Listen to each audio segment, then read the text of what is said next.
नमस्कार दोस्तों, खबर एक्सक्लूसिव के खास प्रोग्राम सीधी बात सौरभ के साथ में आप स्वागत है।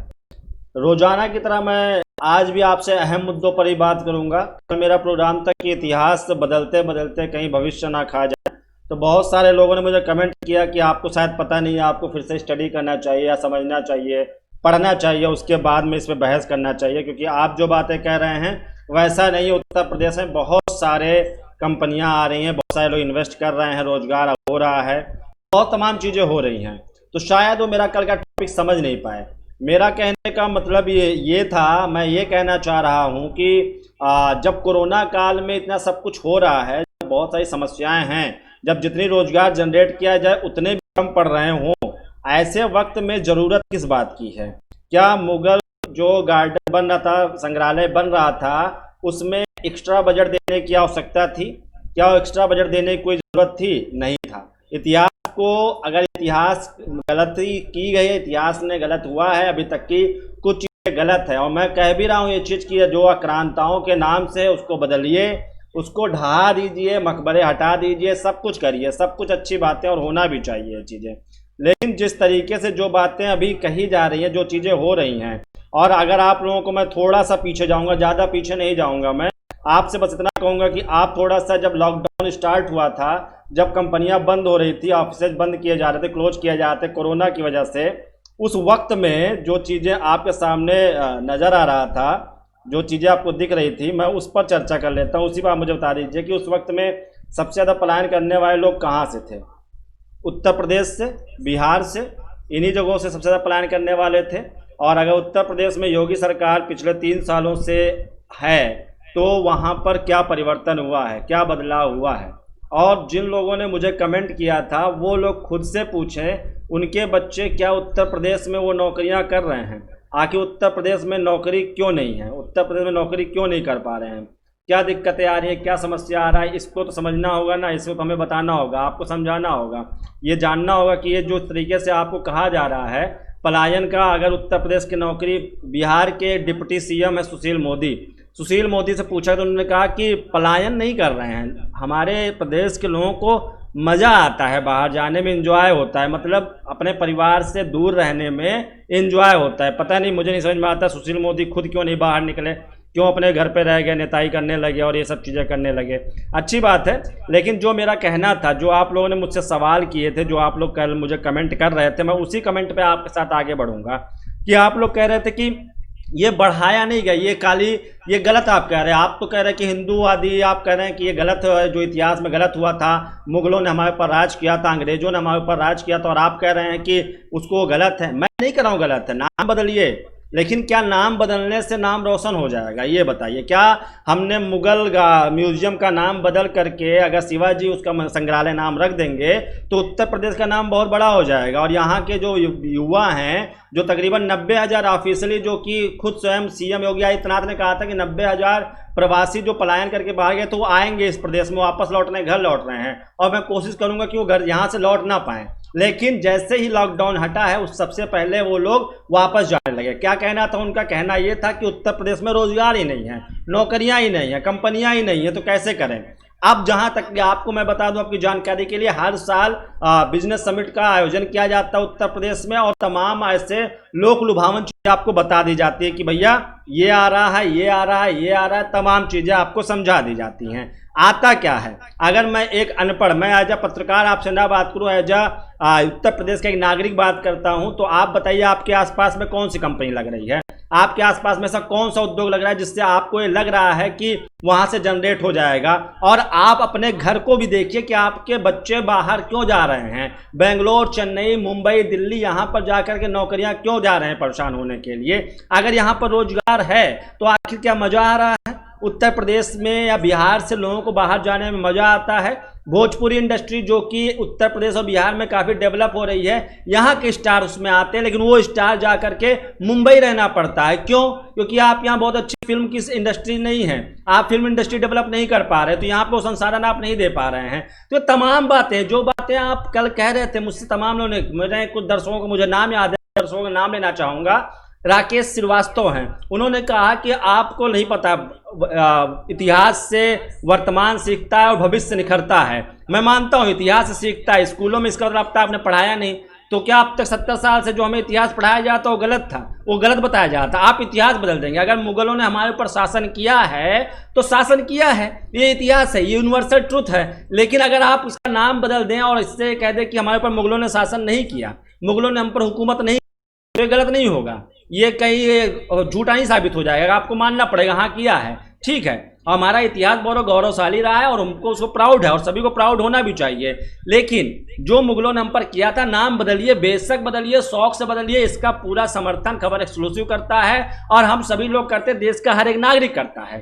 लेकिन क्या नाम बदलने से नियति बदल जाएगी? नाम बदलने से उत्तर प्रदेश का विकास होने लगेगा, बिहार का विकास होने लगेगा? अगर ऐसी बात है तो नाम बदलना शुरू कर दीजिए, जितने भी नाम है वो बदल दीजिए, जितने मकबरे हैं मुगलों के ढहा दीजिए, उनको गिरवा दीजिए। राष्ट्रपति भवन में जो मुगल गार्डन है उसका भी नाम बदल दीजिए। तमाम चीजें, अकबर रोड है, औरंगजेब रोड है, उन सभी का नाम बदल दीजिए। बहुत अच्छी बात है, इस तरीके से होना चाहिए। अजीत सिंह कह रहे हैं कि नाम बदलना नहीं है, राजनीति करना है और चर्चा में रहना है। चर्चा में रहिए, चर्चा में रहना बहुत अच्छी बात है। रोजगार नहीं है, रोजगार होता तो मैं युवाओं से पूछना चाहूंगा, और जो तमाम लोग मुझसे सवाल कर रहे हैं मैं उनसे एक सवाल ये करना चाहूंगा कि आपका बच्चा क्या उत्तर प्रदेश में नौकरी कर रहा है? सरकारी नौकरियों छोड़ दीजिए तो प्राइवेट नौकरियों में क्या यहाँ पे ऐसी कंपनियां आके रखी हैं कि जो पे प्राइवेट में नौकरी कर सके? कुछ फैक्ट्रियां हैं जहां पर लोग काम कर रहे हैं, वो भी नुकसान पे होती हैं। आपको मैं बता दूं तकरीबन 1500 से ज़्यादा जापानीज कंपनीज इंडिया में हैं जिनका रजिस्टर्ड जो है यूपी में, 48 कंपनियां यूपी में रजिस्टर्ड हैं। लेकिन यूपी में कहाँ हैं वो आपको भी ढूंढने नहीं मिलेंगी, मुझे भी नहीं ढूंढने से मिलेंगी। हैं रजिस्टर्ड कागजों पर उत्तर प्रदेश में बहुत सारी कंपनियां आ रही हैं, बहुत सारे लोग उसमें इनवाइट हो रहे हैं कि आएंगे, क्योंकि जापानीज हुआ, कोरिया हुआ, ये सारे लोगों के लिए बुद्ध एक खास अहमियत रखते हैं। और बिहार और उत्तर प्रदेश बुद्ध को लेकर के बुद्धा सर्किट है, इस वजह से वहां पे लोग इन्वेस्ट करना चाहते हैं। लेकिन आखिर पीछे क्यों हट जाते हैं, क्या वजह है वहां पर? और देखिए, अगर व्यापारी व्यापार करने के लिए बैठा है तो वो वहां पर हिंदू मुसलमान ये देख तो नहीं बेचेगा, इस तरीके से सेलिंग तो नहीं करेगा। तो जिस तरीके से अभी नाम बदला जा रहा है, मुझे सिर्फ और सिर्फ मेरी चर्चाओं को, मेरी बातों को सुनने के बाद में अपना राय आप यहाँ पे दीजिए।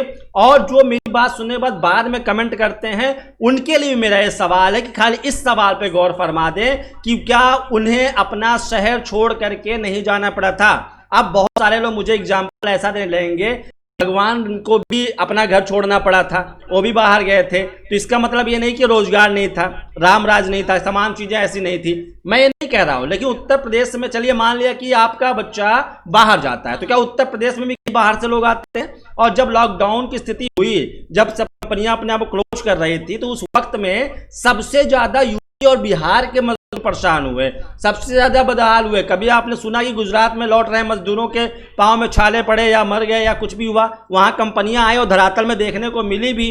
तो कंपनियां आएंगी, नहीं आ रही हैं, क्या है? अब देखिए, चाहे जो भी हो, नरेंद्र मोदी जिस वक्त वहां मुख्यमंत्री थे, उन 15 सालों में गुजरात का काफी डेवलपमेंट हुआ, गुजरात में बहुत सारी कंपनियां आई।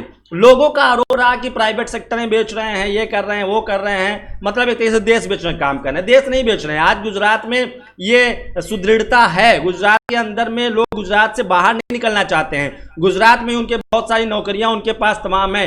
तमाम ऐसे राज्य हैं जिनकी राजधानियां खुद में हाईटेक हैं, वहां पर नौकरियां हैं, वहां पर कंपनियां हैं, इसलिए वहां लोग जाते हैं। लेकिन उत्तर प्रदेश की राजधानी अगर लखनऊ कह ले, तो प्रशासनिक बातों को छोड़ करके अगर आप कंपनियों की तरफ गौर करें तो आपको नमकीन, बिस्किट, चिप्स, इन सब की तो कंपनियां मिल जाएंगी।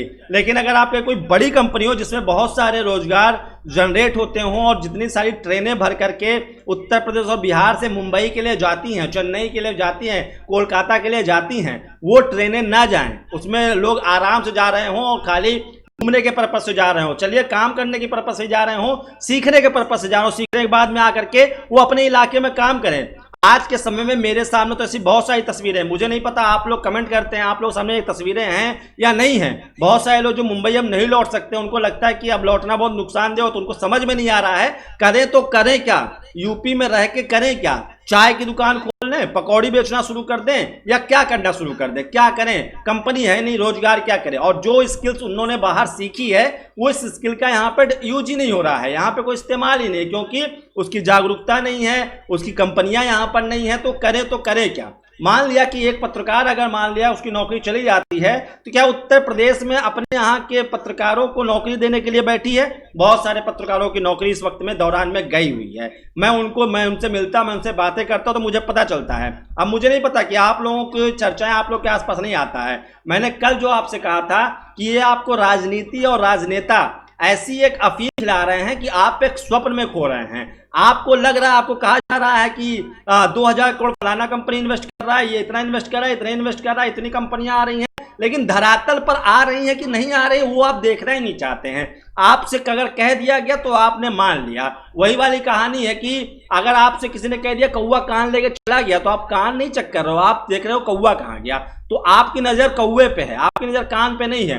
आपको बताया गया कि रोजगार आ रहे हैं, कंपनियां आ रही हैं, फलाना हो रहा है, ढिमकाना हो रहा है। यहाँ पर कानपुर, लखनऊ जैसी जगह पर स्थिति ये है कि कुछ मुख्य जगहों को छोड़ दिया जाए तो बाकी जगहों पर लोगों के मकान किराए पर नहीं उठ रहे हैं। क्यों? क्योंकि कंपनी नहीं है, बाहर से लोग आ नहीं रहे, तो मकान आप बना के रखिए, वहाँ पर कंपनियां बैठती हैं, तो वहाँ पे रोजगार जनरेट होता है, उससे कमरे उठते हैं, किराए पे उठते हैं, बहुत चीजें और भी रोजगार जनरेट होते हैं। लेकिन उसके लिए कंपनी का होना जरूरी है, जहां पर आना लोगों की मजबूरी हो।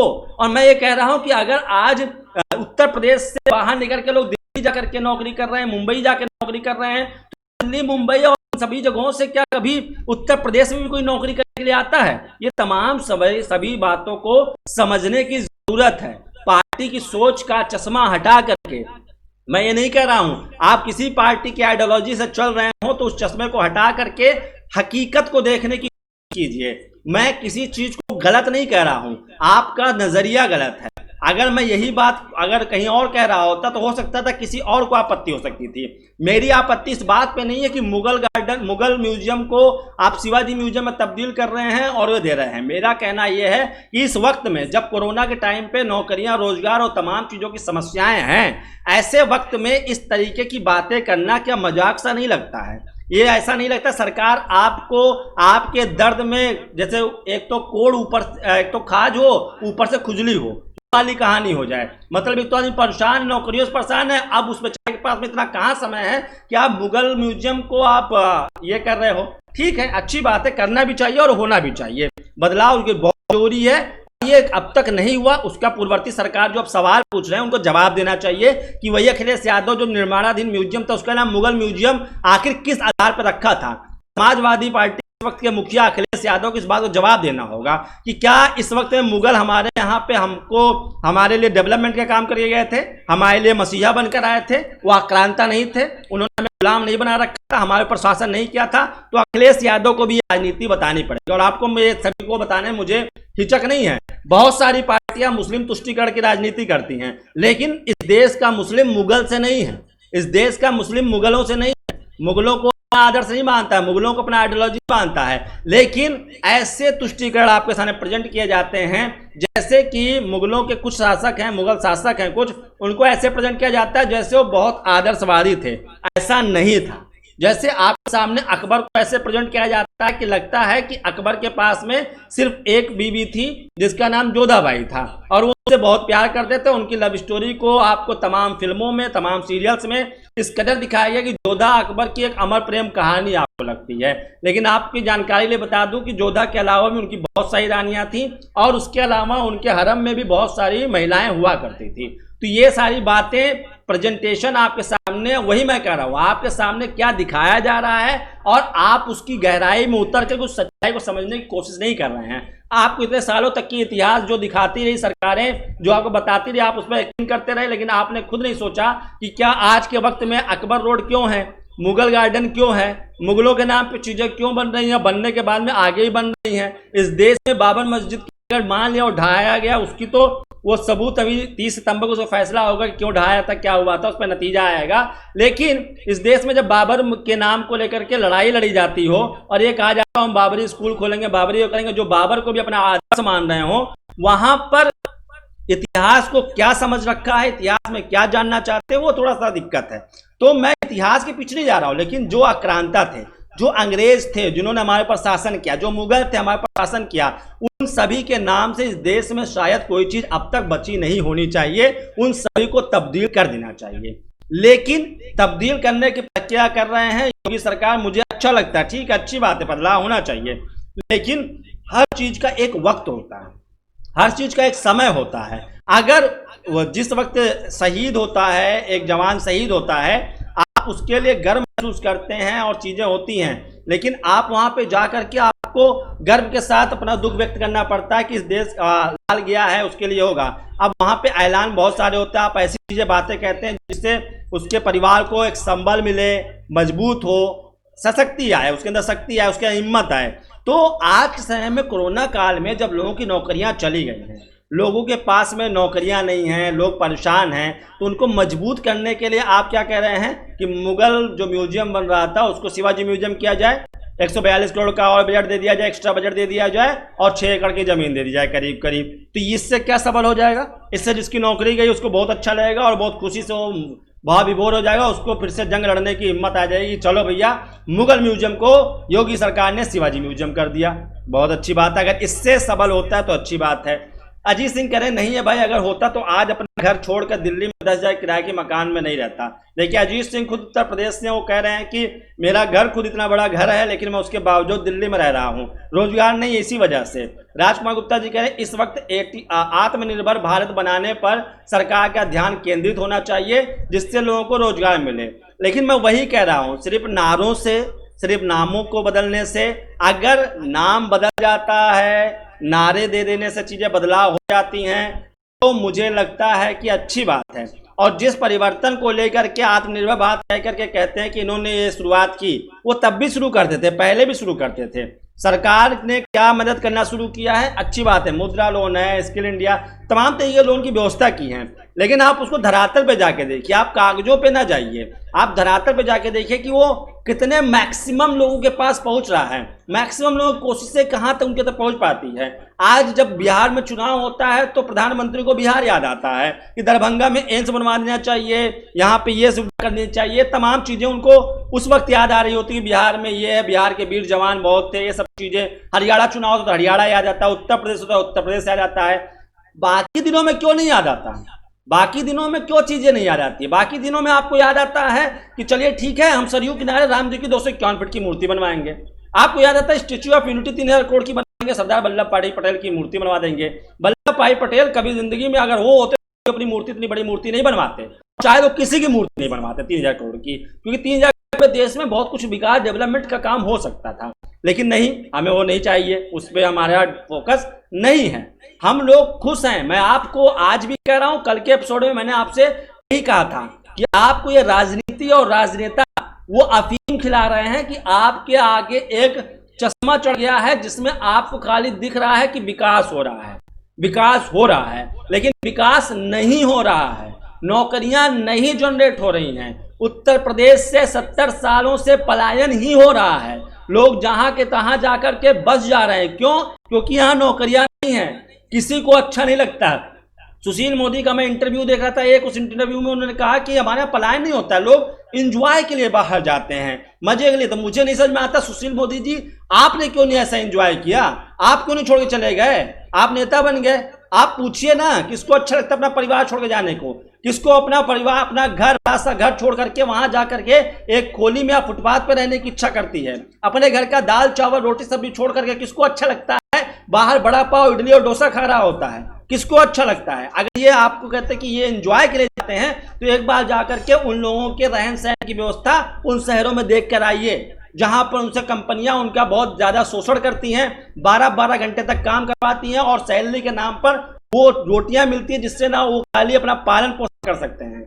घर देखेंगे आप, जैसी स्थिति में वो लोग रहते हैं, शायद आपको लगेगा कि इससे अच्छा तो हमारे यहाँ के जानवर रहते हैं। उन्हीं लोगों के यहाँ गायें और जानवर ऐसे बांधे जाती हैं उन जगहों पर जहां पर वो लोग रहते हैं, जिस स्थिति में रहते हैं। तो ये सारी चीजें आप समझने नहीं तैयार हैं। आप लड़ने के लिए तैयार हो जाते हैं, आप जंग करने के लिए तैयार हो जाते हैं कि नहीं भैया ये ऐसा नहीं, ऐसा होना चाहिए, मुगल का नाम हटा दीजिए, कर दीजिए। कभी इसलिए लड़ने के लिए आप आगे आए कि रोजगार क्यों नहीं जनरेट हो रहा है? 3 साल में 3 साल में सवा सरकार का नहीं, या अखिलेश यादव सरकार नहीं कर सकते हैं कि योगी आदित्यनाथ सरकार करें। ये सवाल मायावती नहीं कर सकती है, ये सवाल जनता कर सकती है, ये सवाल पत्रकार कर सकता है, ये सवाल आप और हम कर सकते हैं कि आखिर नौकरियां अब तक 3 साल में आपने कौन सी कंपनियां बैठी, मुझे उन कंपनियों के नाम बताइए। कितने लोगों का पलायन यहाँ पे रोका आपने, देश के कितने सारे लोगों को रोजगार मिला है, ये तमाम चीजें आप उनसे पूछ सकते हैं। और जहां तक बात रही अखिलेश यादव, मायावती और तमाम लोगों के पूछने की, तो उन लोगों को पहले जवाब देना होगा उनके कार्यकाल में क्या हुआ था। आपके सामने खाली एक सड़क बताते, कहते हैं हमने लैपटॉप बंटवा दिया, तो ये बहुत अच्छी बातें हैं। मैं बंटवाने की बहुत खिलाफ हूं। मैं इस तरीके से लोगों को भिखारी प्रवृत्ति, बहुत गलत शब्द है, लेकिन भिक्षा प्रवृत्ति की तरफ मोड़ना कि सरकार की तरफ आश्रित रहिए, लैपटॉप चाहिए सरकार देगी, स्कूटी चाहिए सरकार देगी, घर चाहिए सरकार देगी, ये चाहिए घर सरकार देगी, अनाज चाहिए सरकार देगी। अरे तो आपको आप मजबूत बना दीजिए ना, उनको शिक्षित इस तरह कर दीजिए, उनको नौकरियां दे दीजिए ना, ताकि जिंदगी उनकी संवर जाए। आप 2 रुपए किलो चावल मत दीजिए, आप उनको अच्छी नौकरी दे दीजिए, एक नौकरी दीजिए जिससे वो डिपेंड हो जाए और वो चावल खरीद सकें, आपके अच्छे दाम पे खरीद सकें। उनको स्कूलें ऐसी शिक्षा दे दीजिए, उनकी ऐसी शिक्षा करवा दीजिए कि वो लोगों को नौकरियां मिलने लगे, कंपनियां लगवाइए, फैक्ट्रियां लगे। बहुत सारी कंपनियां इस वक्त में आना चाहती हैं, लेकिन उत्तर प्रदेश में क्यों नहीं आना चाहती, जबकि ये वही उत्तर प्रदेश है जो कि इस देश का सबसे समृद्ध राज्य हुआ करता था। जितने शासक शासन सत्ता हुए हैं, मुगलों ने पूरे देश शासन किया था। लेकिन आपने कभी सोचा कि मुगलों का सबसे ज्यादा चीजें उत्तर प्रदेश और बिहार में क्यों है? क्यों? क्योंकि यहाँ पर सबसे ज्यादा डेवलपमेंट था, यहाँ नदियां थी, यहाँ विकास बहुत ज्यादा था, इसलिए। लेकिन आज आखिर वो विकास कहाँ खो गया? तो मुझे लगता है कि अंग्रेजों के जमाने में उत्तर प्रदेश बहुत रिच था, उत्तर प्रदेश में बहुत सारी कंपनियां थी, उत्तर प्रदेश ही उनका मेन मुख्यालय हुआ करता था। लेकिन आज उत्तर प्रदेश और बिहार उनके लिए बेकार है। आज देश में, पूरे देश में उत्तर प्रदेश और बिहार सबसे पिछड़े हुए में आ गए हैं। नौकरियां नहीं है, कंपनियां नहीं है, लोगों के पलायन की सबसे ज्यादा संख्या है। जहां ऑफिशियली सरकारें कह देती है हाँ हमारे 90,000 लोग आए और गए, इस तरीके की चीजें हो रही हैं। जहां सरकार ये कहती है उसके बाद आप लोग इस बात को कहते हैं, तो समझ में थोड़ा परे हो जाता है कि सोचना पड़ता है कि क्या आप जानना चाहते हैं। आप लोग अपने आप को देखिए, अपने आप को समझिए और सच्चाई को समझने की कोशिश कीजिए, हकीकत देखने की कोशिश कीजिए। खबर एक्सक्लूसिव आपकी आंख से वो चश्मा हटवा कर रहेगा कि जो आपको गलत देखने में मजबूर करती है। आपको सिर्फ नजर ये आता है कि राम मंदिर बन रहा है, अच्छी बात है, बहुत अच्छी बात है, मैं इन भावनाओं की कदर करता हूं और ये चीजें होनी चाहिए। लेकिन रोजगार भी होनी चाहिए, कंपनियां भी लगनी चाहिए, फैक्ट्रियां भी आनी चाहिए, वो धरातल पर नहीं आती। उसके लिए कोई सुप्रीम कोर्ट नहीं जाता, उसके लिए कोई दल सुप्रीम कोर्ट की तरफ नहीं उन्मुख होता है कि चलिए सुप्रीम कोर्ट जाएंगे, कंपनी क्यों नहीं लग रही है, फैक्ट्रियां क्यों नहीं लग रही है, इसके लिए क्यों नहीं लगते हैं। तारिक देशमुख कह रहे हैं कि योगी जी बेरोजगारी के नाम बदल कर रोजगार रख देंगे। बिल्कुल सही बात है। अगर तारिक जी कह रहे हैं जिस तरह से योगी जी नाम बदल रहे हैं, तो बेरोजगारी का नाम बदल के रोजगार रख दीजिए, देखिए रोजगार जनरेट हो जाता है क्या। ये तमाम चीजें कहने की बातें इसलिए हैं क्योंकि नहीं दिख रहा है, सच्चाई नहीं दिख रही है, हकीकत धरातल पर नहीं दिख रहा है। 3 सालों में उत्तर प्रदेश से 12वीं और ग्रेजुएशन करने के बाद में बाहर निकलना पड़ता है, पढ़ाई करने के बाद बाहर निकलना पड़ता है। क्यों निकलना पड़ता है, इस सवाल का जवाब मुझे चाहिए। अगर आप में से जो लोग उस चश्मे से पहन के सोच रहे हैं, मुझे इस बात का जवाब दे दें, मेरे बातों को गलत दिशा में ना मोड़ के लेके जाएं। मैं कोई हिंदू विरोधी, कोई मुस्लिम विरोधी, कोई ईसाई विरोधी, कोई धर्म विरोधी बातें नहीं कर रहा हूं यहाँ पर। मेरी आपत्ति इस बात में नहीं है कि आपने मुगल का नाम बदल के शिवाजी को कर दिया, मेरी आपत्ति इस बात में नहीं। मेरी आपत्ति इस बात पे कि 3 सालों में यहाँ पर इन चीजों के अलावा और भी कुछ चीजें हुई हैं क्या, नाम बदलने के अलावा कुछ हुआ है क्या, ऐसा रोजगार जनरेट हो रहा है क्या कि जो रोजगार फैक्ट्रियां लग रही है क्या, जो चिरकालीन तक की बहुत दूर तक की नौकरियां देती रहें, जबकि जो फैक्ट्रियां पहले से वो भी बंद होने के कगार पे आ जा रही हैं। और जो नई कंपनियां डालने की सोच रहे हैं, तो वो यहाँ पे उत्तर प्रदेश में क्यों नहीं आना चाहते हैं। इतनी सारी कंपनियां, समिट में आपने अब तक 3 समिट आपके हो चुके हैं, 2 से 3 समिट हो चुके हैं आपके। उन समिटों में आपके यहाँ बहुत सारे लोग गए, बहुत सारे वादे करके गए, लेकिन उन्होंने प्लांट क्यों नहीं लगाया आपके यहाँ, क्यों नहीं आ पाए? क्योंकि यहाँ पर कुछ तो समस्या है, राजनीतिक समस्या है, व्यवस्था की समस्या है, बिजली की समस्या है, सड़क की समस्या, क्या समस्या है, उस समस्या का आकलन करना होगा, चश्मा उतार कर देखना होगा। आखिर कंपनियां हैदराबाद में क्यों हैं, बेंगलोर में क्यों हैं? वो भी तो किसी राज्य की राजधानी ही तो हैं, वहां पर हैं। बेंगलोर आईटी सिटी हो सकता है, तो लखनऊ क्यों नहीं हो सकता आईटी सिटी? हैदराबाद में आईटी सिटी हो, हाईटेक सिटी हो सकता है, तो लखनऊ में क्यों नहीं हाईटेक सिटी हो सकता है? लेकिन नहीं, पटना कभी हाईटेक सिटी नहीं हो सकता। पटना आज भी बाढ़ से परेशान है, वहां भी बहुत सारी मौसम की समस्याएं हैं, लेकिन वो डेवलप हो रहे हैं, हम क्यों नहीं हो रहे हैं? हमारे क्या चीजें समस्या आ रही है, उस समस्याओं को समझने की जरूरत है। उसको मानने की जरूरत है, उसको हकीकत बयां करने की जरूरत है। लेकिन आप लोग इस चश्मे को पहन के जब तक आप सारे देखते होंगे तब तक आपके सामने ऐसे तमाम बड़े बड़े पत्रकार आपका फायदा उठाते रहेंगे, जो आपको दिन भर सुशांत, रिया चक्रवर्ती, कंगना रनौत, हेमा मालिनी, रवि किशन और फलाना ढिमकाना आपको पूरी फिल्म दिखाते रहेंगे और आप देखते रहेंगे, आपको बहुत मजा आता रहेगा। आपको दिन भर दिखाया जाएगा। कल प्रधानमंत्री, हमारे यशस्वी प्रधानमंत्री नरेंद्र मोदी जी का जन्मदिन है और कल आप इन सारे चैनल्स को देखेंगे, आपको लगेगा कि नरेंद्र मोदी जी बहुत बड़े महापुरुष हैं, मतलब ऐसा प्रस्तुति किया जाएगा, गुणगान चलेगा दिन भर। तो ये चैनल का काम नहीं है, ये पत्रकारिता नहीं है, ये न्यूज चैनल ऐसा नहीं चलता है कि आप गुणगान करें। देश के प्रधानमंत्री हैं, मैं उनको जन्मदिन की शुरुआत हार्दिक बधाई देता हूं और चूंकि हमारे देश को उन्होंने बहुत अच्छे काम किए, मैं नरेंद्र मोदी का समर्थक हूं, पार्टी का समर्थक नहीं हूं, मैं नरेंद्र मोदी को समर्थित करता हूं। नरेंद्र मोदी जी ने ये करके दिखाया कि गुजरात में उन्होंने 15 सालों में वहाँ पे कंपनियां बहुत सारी आई, जो उन्होंने जिन प्रदेशों ने मना किया उन्होंने उनको अपने प्रदेश में जगह दिया और आज इसी वजह से गुजरात का मॉडल सबसे ज्यादा पेश है। और भले उसके लोग बुराई कर रहे हों, लेकिन कोई भी मुझे गुजराती बाहर निकलते नहीं दिखता है। अब वहाँ की एजुकेशन सिस्टम अच्छी है, वहाँ के लोगों की सोच अच्छी है, वहाँ कंपनियां ज़्यादा है, ये मुझे नहीं पता, लेकिन वहाँ पे आखिर क्यों लोग जा रहे हैं, वहाँ से बाहर नहीं निकलते, वहीं के लोग वहीं नौकरी कर रहे हैं और वहाँ अच्छा डेवलपमेंट चल रहा है, लोग बाहर नहीं निकल रहे हैं। तो आखिर उत्तर प्रदेश वहाँ से निकल के यहाँ क्यों नहीं कर पाया और अभी तक की अन्य राज्यों में समस्याएं क्यों आ रही हैं? ये तमाम चीज़ों को सोचिए, समझिए और आकलन कीजिए, खुद से सवाल करिए। अपने आप से जब सवाल करेंगे तो आप अपने आप से तो सच बोलेंगे, खुद से आप झूठ नहीं बोल सकते हैं। आप मुझसे कह सकते हैं कि आपको नहीं दिख रहा, आप पढ़िए। बहुत सारे मेरे दर्शकों ने मुझे बड़े बड़े नोट्स भेज दिए, नोटिफिकेशन भेज दिए, भेजा कि देखिए आप पढ़िए कितने आए हैं। तो मैं कहाँ कह रहा हूँ, मैं तो कह रहा हूँ कागजों पे तो हम बहुत विकास कर गए हैं, धरातल बताइए। और जिन सज्जन ने मुझे आपको मैं बताना चाहूँगा, उनका नाम भी मैं लूँगा, मुझे नाम याद है, कमेंट किया था तो मैं नाम ले लेता हूँ। उत्कर्ष गुप्ता नाम है। उत्कर्ष गुप्ता ने मुझे एक बहुत लंबी चौड़ी लिस्ट भेजी कि देखिए आपको नहीं पता बहुत इन्वेस्ट आ रहा है, मैं आपके आज के प्रोग्राम से सहमत नहीं हूँ। ठीक है, सहमत नहीं है, लेकिन आप बताइए कि आप कहाँ पे इस वक्त में नौकरी कर रहे हैं, आप इस वक्त में कहाँ पे रह रहे हैं। मैंने तमाम चीज़ें पता की तो मुझे ये पता चला कि वो खुद उत्तर प्रदेश के रहने वाले हैं, लेकिन दिल्ली में नौकरी कर रहे हैं। तो ये तमाम चीज़ें आपको समझने की जरूरत है, लेकिन आप सच्चाई नहीं देखने जा रहे हैं, आप परेशान हैं, आप बाढ़ में डूब रहे हैं, लेकिन आपको लग रहा है कि नहीं सब कुछ अच्छा है। तो ये अच्छा है वाला लगने वाला सीन, वो चश्मा उतारिए और देखिए हकीकत। मैं किसी धर्म विरोधी नहीं, मैं नहीं कर रहा हूँ इन्वेस्टमेंट नहीं आ रहा है, लेकिन कागजों में बहुत इन्वेस्टमेंट आ रहा है, लेकिन धरातल पे वो इन्वेस्टमेंट नजर नहीं आ रहा है। आज उत्तर प्रदेश में नौकरियों में इतने पैसे लोगों को नहीं मिल रहे हैं, क्यों नहीं मिल रहे हैं? क्या यहाँ पे महंगाई नहीं है?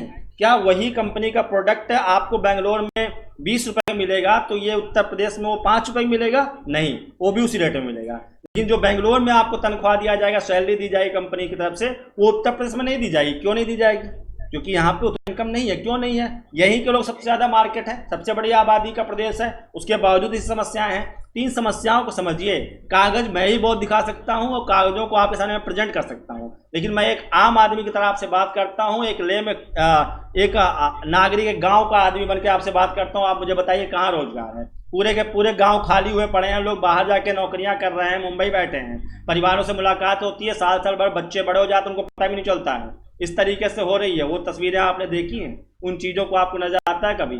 गांव के गांव खाली हो गए हैं, वहां पे खाली बुजुर्ग ही नजर आते हैं, युवा कोई नजर नहीं आता है, क्योंकि सारे युवा तो मुंबई, चेन्नई, तमिलनाडु तमाम जगहों पे पड़े हुए हैं, आपको वो नजर नहीं आता है।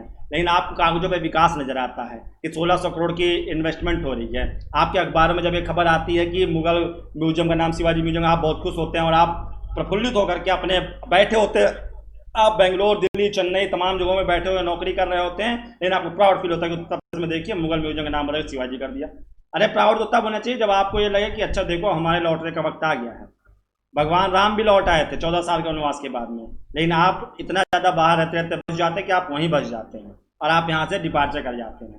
तो ये थोड़ा समझने की ज़रूरत है, इस पर आप सोचेंगे तो मेरी बात समर्थन करेंगे। और अगर आज अच्छा लगा आपको बात को मेरी समझाने में मैं कामयाब रहा हूँ तो आप लोग मुझे अपना समर्थन दीजिएगा, बताइएगा भी। और अगर आपको गलत लगा तो इसका मतलब कहीं ना कहीं आप कुछ ना कुछ आप कहीं ना कहीं आपके जहन में आओ, सवाल आप मुझे पूछिएगा और सवाल क्लियर करके पूछिएगा, मैं आपको जवाब कल के एपिसोड में दूंगा। शुक्रवार को आपके साथ एपिसोड दूंगा, क्योंकि मेरे पास बहुत सारे लोगों की वीडियो आ रहे हैं, वो लोग बहुत सारी समस्याएं बता रहे हैं और वो समस्याएं मुझे लगती हैं। मुझे समस्याएं नहीं लगता है सुशांत की मिश्रा रिपोर्ट है, 20 तारीख को रिपोर्ट आएगी और पता चल जाएगा उसकी हत्या थी, आत्महत्या है। मुझे ये नहीं पता है कि बॉलीवुड में नशाखोरी है कि नहीं है, ड्रग्स एडिक्शन है कि नहीं है, मैं उसमें चर्चा नहीं करना चाहता हूँ। वो डेवलप्ड लोग हैं, मैं उन पर नहीं चर्चा करना चाहता हूँ। लेकिन जो विकास की अभी तक की उनके पास विकास का भी नहीं पहुँचा है, मैं उनके पास तक जाना चाहता हूँ, मैं उनसे जुड़ना चाहता हूँ, उनके मुद्दों को आपके सामने रखना चाहता हूँ। तो आप लोग मेरे साथ जुड़िए, अपना समर्थन दीजिए और ऐसे ही सपोर्ट करते रहिए। बहुत बहुत शुक्रिया आज के लिए, और कल फिर जुड़ेंगे आपके साथ रात 8 बजे ऐसे अहम मुद्दों को लेकर के, आपके सवालों का जवाब देंगे। और आपके सवाल और हमारे सामने हमारा मकसद ये है कि आपके आंखों से चश्मा हटाया जाए, जिस चश्मे से आपको लग रहा था कि उत्तर प्रदेश और बिहार में विकास हो रहा है, जहाँ पर 70 साल के बाद भी बाढ़ की समस्याएं मौजूद हैं, जहाँ पर सड़कें अभी भी खराब हैं। पिछले कुछ सालों में लाइट और व्यवस्था कुछ दुरुस्त हुई हैं, लेकिन अभी भी अगर दिखाया जाए रिकॉर्ड पर तो कई ऐसे गांव मिल जाएंगे जहाँ अभी बिजली नहीं पहुँची, जहाँ के लोग अभी ये नहीं जानते हैं कि विकास होता क्या है। बहुत सारे लोग, उन गाँव के लोग ये नहीं जानते कि मुख्यमंत्री कौन है, प्रधानमंत्री कौन है, शासकीय व्यवस्था क्या होती है। जहाँ की एजुकेशन सिस्टम इतना लो है कि वहाँ पे शिक्षा का पता नहीं चल सकता है कि शिक्षित कितने हैं, कैसे शिक्षित हैं, क्या शिक्षित, तो साक्षर हैं, केवल दस्तखत करना जानते हैं। तो ये तमाम चीज़ें आपको चर्चा करनी होगी, इस पर आपको बात करनी होगी। बात कड़वी जरूर है, मैं भी उसी प्रदेश से निवास करता हूँ, मैं भी उसी प्रदेश से रिलेट करता हूँ, लेकिन मेरा मकसद ये है कि सूरत बदलने की कोशिश करनी चाहिए, और मैं ये कोशिश करना चाहता हूँ। मैं चाहता हूँ कि उत्तर प्रदेश में मैं लौटूँ और उत्तर प्रदेश में रहकर कहीं कुछ करूँ। नेताई करना नहीं है, राजनेता नेता बनने के लिए आप उत्तर प्रदेश बिहार में रहते तो आप बहुत अच्छा निर्णय कर जाते हैं। अपराधी बनना हो तो आपको बहुत अच्छे अच्छे मिल जाएंगे, अपराधियों के एक से एक नाम मिल जाएंगे, लेकिन एक इंडस्ट्रियलिस्ट का नाम बताइए, आप बड़े इंडस्ट्रियलिस्ट का नाम बताइए, तो मुश्किल से आपकी एक हाथ की उंगलियां नहीं खत्म हो पाएंगी और आपके इंडस्ट्रियलिस्ट खत्म हो जाएंगे उत्तर प्रदेश से निकले हुए। और निकले भी हैं तो उत्तर प्रदेश में नहीं इंडस्ट्री लगा बैठे हैं, वो बाहर कहीं दूसरी जगह इंडस्ट्री लगा लिया है। तो इन तमाम चीज़ों सोचेंगे तो आपको मेरी बात अच्छी लगेगी, तो आप मुझे सपोर्ट करेंगे और मेरी बातों को आप लोग और आगे तक पहुंचाएंगे और अपनी और ज़्यादा से ज़्यादा लोग हमारे साथ जुड़ेंगे। तो आज के लिए बस इतना ही, कल फिर जुड़ूंगा रात 8 बजे अहम मुद्दों के लिए। तब तक के लिए कोरोना से अपने आप को बहुत ज़्यादा सुरक्षित रखिए, अपनों को बहुत ख्याल रखिए, बुजुर्गों और बीमारों का और ज़्यादा ख्याल रखिए, और देखते रहिए सीधी बात सौरभ के साथ। अगर सच सुनने की आपको आदत है तो यहाँ पर आपको सिर्फ एक ही बात मिलेगी, वो है सच्चाई। और सच्चाई वो जो आम आदमी को नज़र आती है और जो शायद सत्ताधीशों को और राजनीति के पहने हुए चश्मों को नजर नहीं आती, वो सच हम यहाँ पे बताएंगे। और अगर आप इस सच को जानना चाहते हैं और सच सुनना चाहते हैं तो आप हमें जरूर लाइक करेंगे, हमारे चैनल को सब्सक्राइब करेंगे। तो आज के लिए बस इतना ही, शुभ रात्रि, नमस्कार।